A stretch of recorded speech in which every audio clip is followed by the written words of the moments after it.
ఎంత పని చేసినావు సందీప్ మామ, ఫ్యాన్స్ ఆశల్ని బూడిదలో పోసిన పన్నీర్ చేసినావు కదా.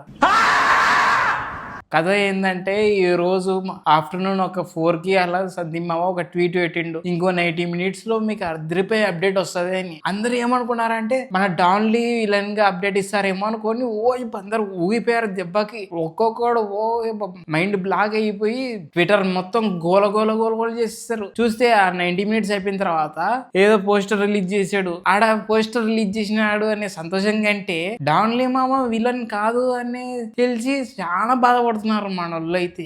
స్పిరిట్ ది ఫస్ట్ పోస్టర్ వచ్చినప్పుడు అంత దెబ్బలు అంత ఊన్స్ ఎట్టాగినాయి అంటే మన డాన్లీ కొట్టింటే అంత దెబ్బలు తగిలి అని ఒక్కొక్కడు ఒక రేంజ్లో ఎలివేషన్స్ చేసుకొని ఫ్యాండమ్స్ థీరీస్ అన్ని ఒక బీభత్సం చేసుకున్నారు అనమాట. ఇప్పుడు చూస్తే మొత్తం మటాష్ ఎగిరిపోయినాయి. నేనైతే అట్లా ఏమనుకోవట్లేదు. ఏమో మేబీ ఇతను డాన్లీ ఇతని మీదనే ఇంకా పైన పెద్ద విలన్ ఏమో, ఎవరు తెలుసు, చూద్దాం ఏమవుతుందో. ట్రైలర్ రిలీజ్ అయ్యేంత వరకు ఏది నమ్మడానికి వీలు లేదు.